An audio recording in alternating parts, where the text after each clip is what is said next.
Well, hey there. Let's talk about getting under shelter in a hurry in the event the need arises. Stay with me. Getting out of the weather really isn't a complicated thing to do if you have just a few items in your kit that you carry with you. Whether you're out hunting, fishing, camping, you're going camping, you've got all kinds of gear anyway, but without having to set up a big tent or go through a lot of work, in just a few minutes you can be under shelter and protected from the rain, and that's very important. It's another rainy spell here going on in lower Alabama, and I thought, well, what's a better time to do a little shelter video than a day like today, where if I discovered myself in a situation where I couldn't beat feet and get in the cabin, if I was out in the woods, I could easily construct a shelter to protect myself from the rain. Very few items involved in this. One is a tarp, one is a sheet of plastic, and one is 3 plastic tent pegs. And it's very simple. Once you've got your tarp set up with your tie-out points already attached, it's a really quick and simple deal to construct shelter to keep you from getting wet.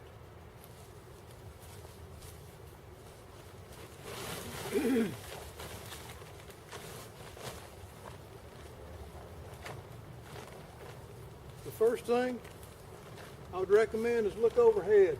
Make sure there's no widowmakers where you're going to set up. If something fell on you, that could be a bad deal. And I take a few turns around an appropriate sized tree. Well, let's see. We'll do that way. Come back here. And there's no fancy knot tying involved. A couple of simple half hitches, and that tarp will be there.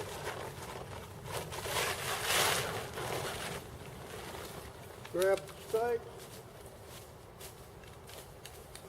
go to the back, pull it out,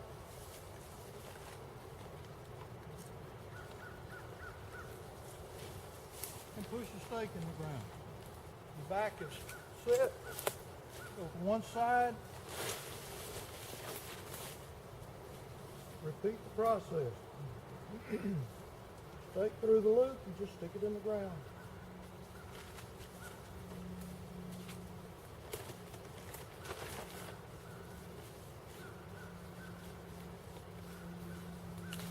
Go to the other side. Same deal. I've got a tree in the way here, but that's okay. Come back under. Spread out.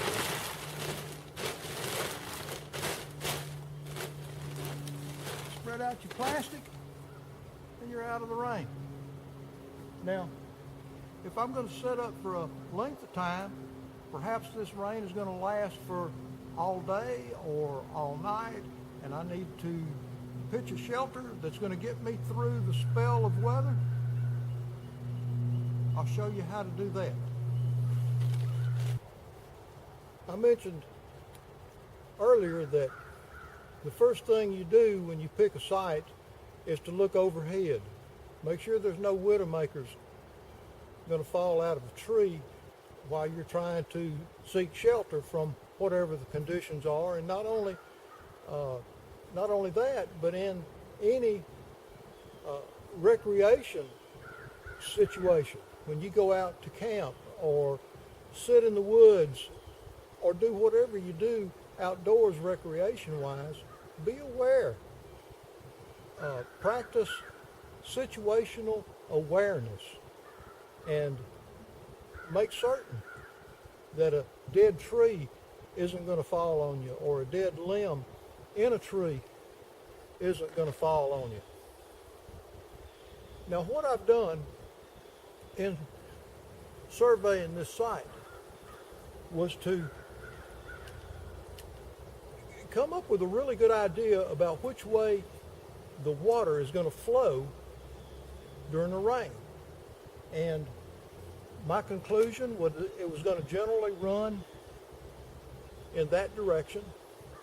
Now, water coming off of this side of the tarp and water coming down the hill are going to want to run right under here with me. So what I've done to divert that, I'm not going to say that it completely eliminates the problem, but it diverts a great deal of it. And one of the last things you want to do is bed down for the night or seek shelter for an hour or two during a really bad rain, only to discover that you're getting soaking wet by the water running underneath your shelter. So, you know, I spread out my plastic, and this is basically just it comes on a roll. I think it's $10 for 25 by 10 foot sheets. You can cut a lot of stuff out of it. It's a good common man resource. And I cut a sapling. That needs to be, you know, at least 3 or 4 inches in diameter.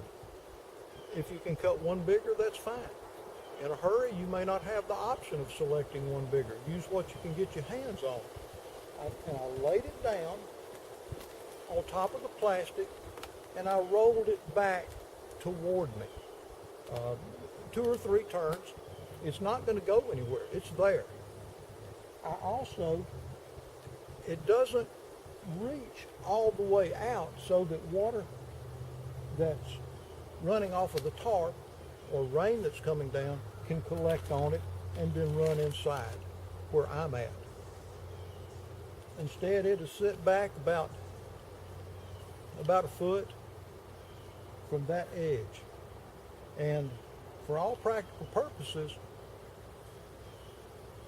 the majority of the water coming off the tent, off the tarp, or running on top of the ground is diverted. When it gets to that point, it's going to travel. The drainage goes this way, and the drainage goes behind me. So water traveling the course that water will, the largest percentage of it is going to want to run to the back and then on down the hill. One other little item that I want to mention here while I'm talking about this basic setup is when you attach a line to a tree, before your tarp, tie a string 3, 4, 6 inches long hanging down, because water running down the tree is going to find your cordage that's attached to that tree, and it's going to begin to follow your cordage. And when it gets to your tarp, it's going to follow the inside it. Gravity is going to pull it. Gravity and what do they call that? The clingability. There's a name for it, but it's going to follow the inside of your tarp, and it's going to get you wet as well. But when you tie that drip line, the water's going to come down the tree, find your cordage, run to the drip line, and because there's a knot up there, there's a little dam, it's going to hit that dam, and it's going to follow the string down and drip in front of you. And that's that's kind of important. While we're at it, talking about shelter, I've never built a debris shelter. I know how to do it. And there's things about a debris shelter that make a lot of sense. However, in this part of the world, if you're going to build a debris shelter that's going to turn the water, that comes down here, you're going to spend a lot of time. You're going to spend not only a lot of time, you're going to spend a lot of energy, and you may have neither the time nor the energy to spend that much time collecting that much material. Now, I'll go on to say this. If you discover yourself in a survival situation and you have a tarp and can build some type of shelter that can be closed in the front, some type of A-frame tripod structure, and then collect debris to pile on top of your tarp, you'd have to add some reinforcement to keep it from the weight from caving this thing in.